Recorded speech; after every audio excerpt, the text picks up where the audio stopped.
Firstly, thank you so much for giving me this opportunity to report my work. My name is Gu Bangkai. I work as a PhD in Southeast University, majoring in condensed matter physics, starting with Professor Xu Qingyu. The title of my report is Fabrication of UV Stable Perovskite Solar Cells with Compact Iron Oxide Electron Transport Layer by ferric trichloride solution and ferritic oxide nanoparticles. Let me show my research from the following aspects. With the growing severity of energy crisis and the environmental problem, researchers pay more attention to the solar energy because it's reproducible and non-polluting. Since the first report in 2009, the power conversion efficiency of perovskite solar cells has been improved to nearly 26% within about 1 decade. You can see from that, the yellow one. And a typical planar perovskite solar cells are composed of the structure of these 5 aspects. Firstly, the conductive glasses such as FTO or ITO, and an electron transport layer, ETL, mostly the iron oxide or titanium dioxide, and the perovskite, and then an Hall transport layer and an electrode. The ETL plays a significant role in electron extraction and transport from perovskite to the ITO. Currently, the most common used ETL materials is in cells is titanium dioxide. However, the titanium dioxide-based devices are reported to suffer from hysteresis and high charge recommendation. Moreover, the photocatalytic properties of titanium dioxide could reduce the stability of cells, which destroyed the perovskite layer and result in a poor UV light stability of cells. And as an N-type semiconductor, iron oxide has attracted increased attention due to its good chemical stability, low cost, and super energy band position. Consider its ultraviolet stability and further light absorption. Iron oxide is one of the most promising candidates as the ETL in perovskite solar cells. Therefore, we made UV stable perovskite solar cells with iron oxide film by spin coating adjustable ferritic oxide water displaced nanoparticles. This images shows the nanoparticle precursor solution with different size. The different size nanoparticles in the same concentration has different color. This may due to the size effect in light transfer.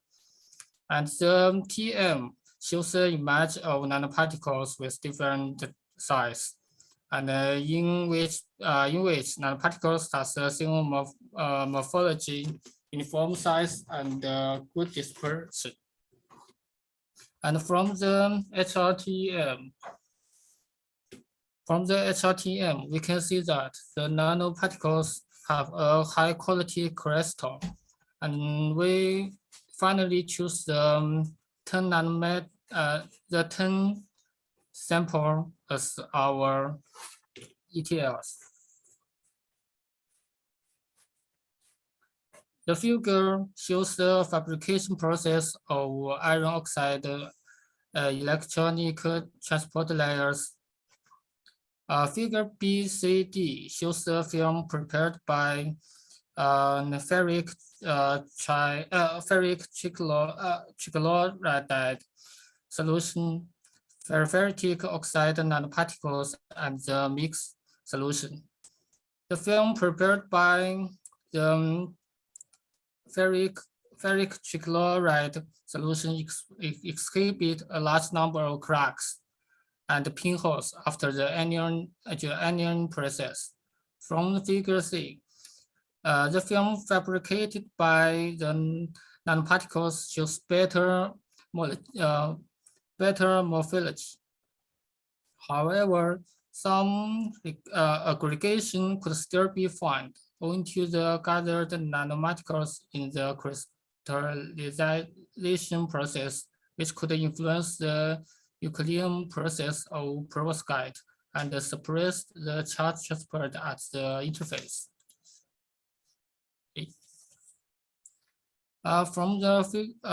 However, in order to further improve the planarity and compactness of iron oxide films, the ferritic trichloride solution was incorporated into the nanoparticle precursor solution, which could remain the advantages of the two methods and reduce the defects. And in order to fit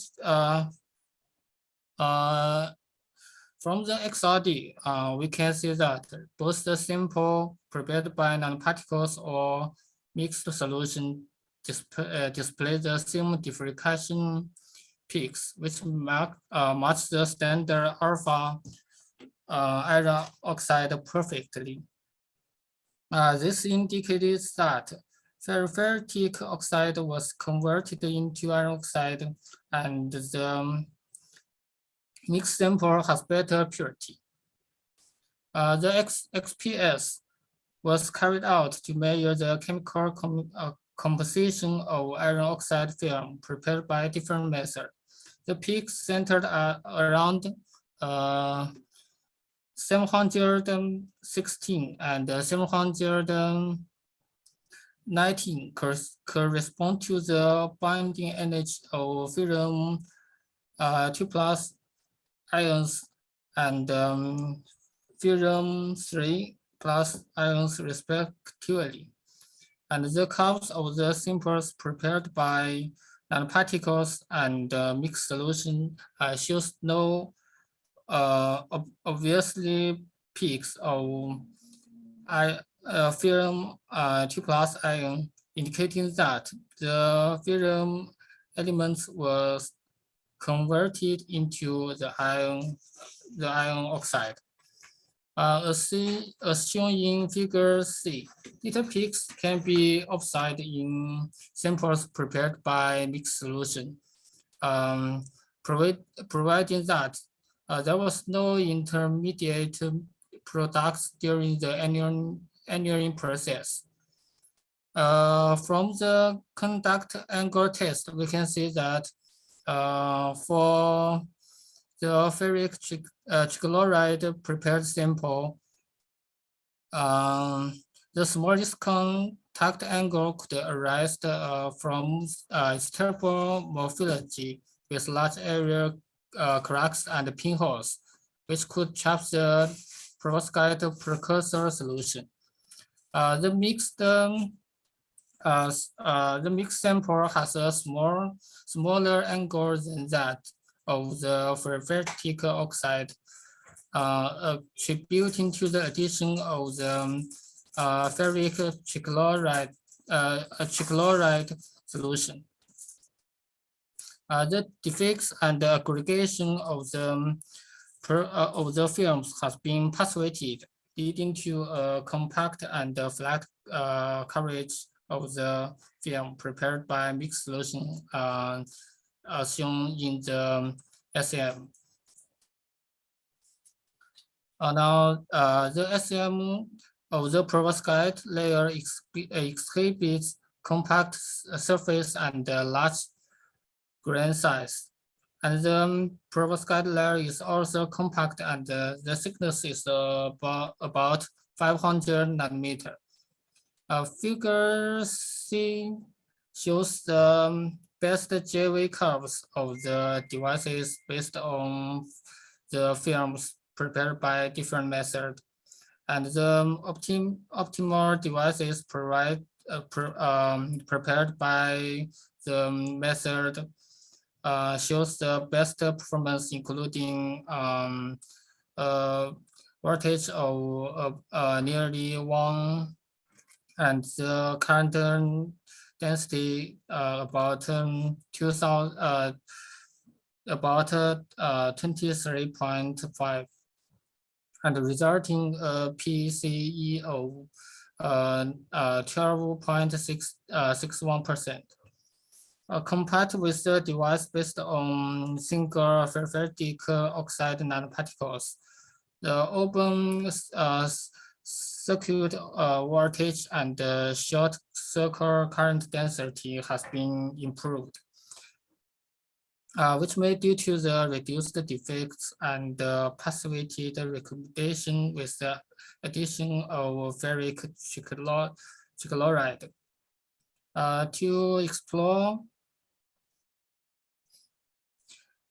To explore the charge transport and recommendation in perovskite solar cells, the EIS was conducted, and the semicircle at high frequency is related to the transfer resistance at the interface, and the semicircle at low frequency corresponds to recombination impedance of the device.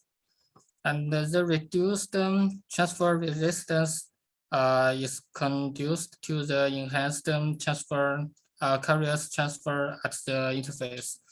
And the increased recombination impedance is beneficial to the suppressed charge recombination.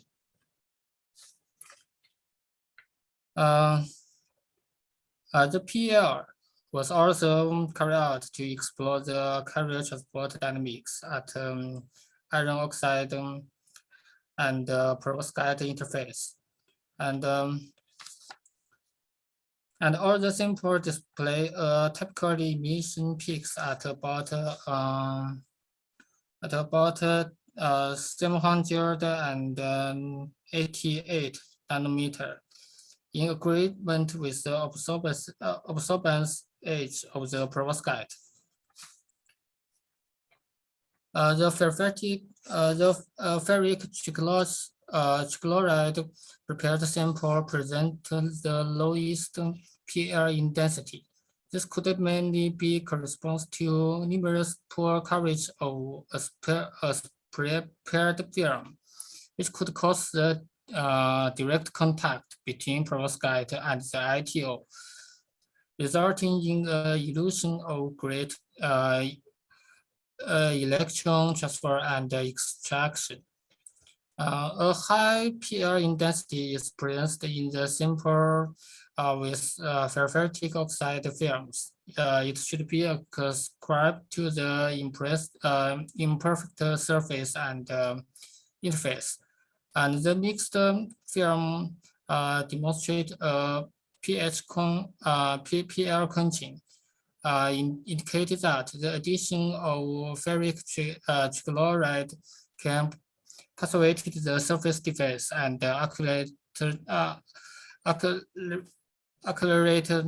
electron extraction and injection at the interface. And from the PR test, we can say that compared to the ferritic oxide prepared sample, the decreased carrier lifetime of mixed sample indicates that the addition of ferric trichloride has passivated defects and generally accelerated the charge separation and transport, leading to suppressed charge recommendation. And the figure shows the long-term stability test of controlled titanium dioxide and the mixed iron oxide ETL based perovskite solar cell. The efficiency of the device prepared by the titanium dioxide ETL decreased more than about 70% after 7 days of continuous irradiation. But as the most common, this is because as the most common used ETL materials, titanium dioxide has been reported as a serious issue which affects the stability of the perovskite solar cells. And as a product of the photocatalytic effect, UV illumination can excite the titanium dioxide to generate strong oxidizing holes, which could cause the decomposition of perovskite into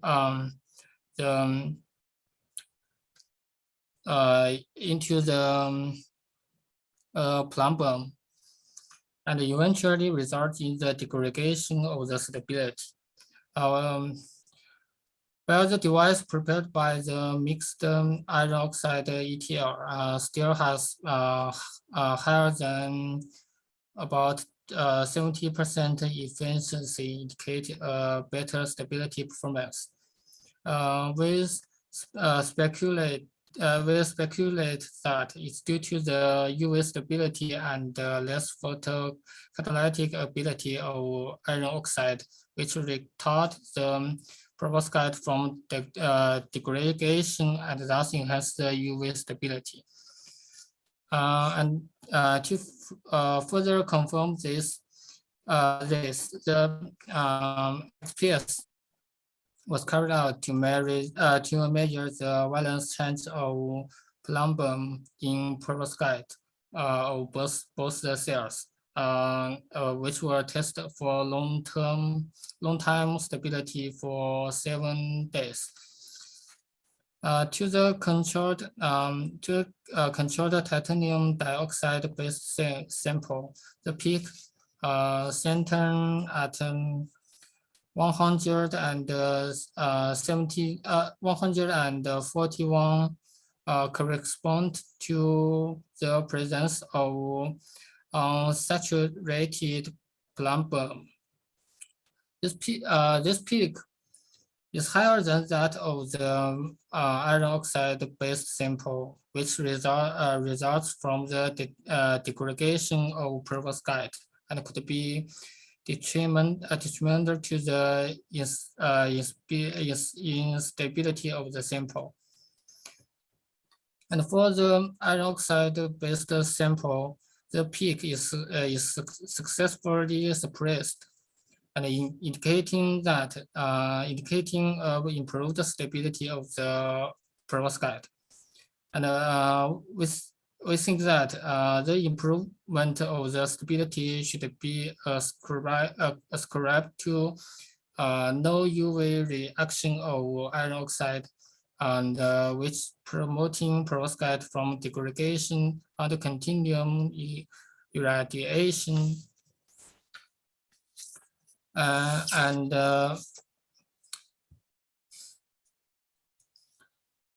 Totally, we present facile modification with the solution to optimize the iron oxide electron transport layer prepared by the nanoparticles, and the device efficiency has been improved more than 118% for the optimized device. And the stability efficiency even nearly 200% higher than that of titanium dioxide based device after 7-day measurement. And the improved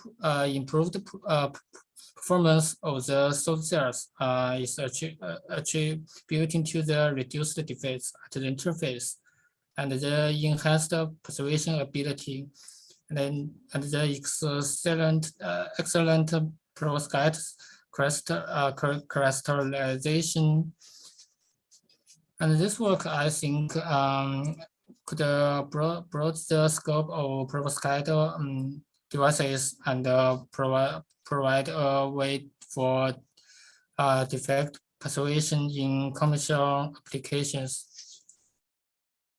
This are all about my works. Thank you for the listening.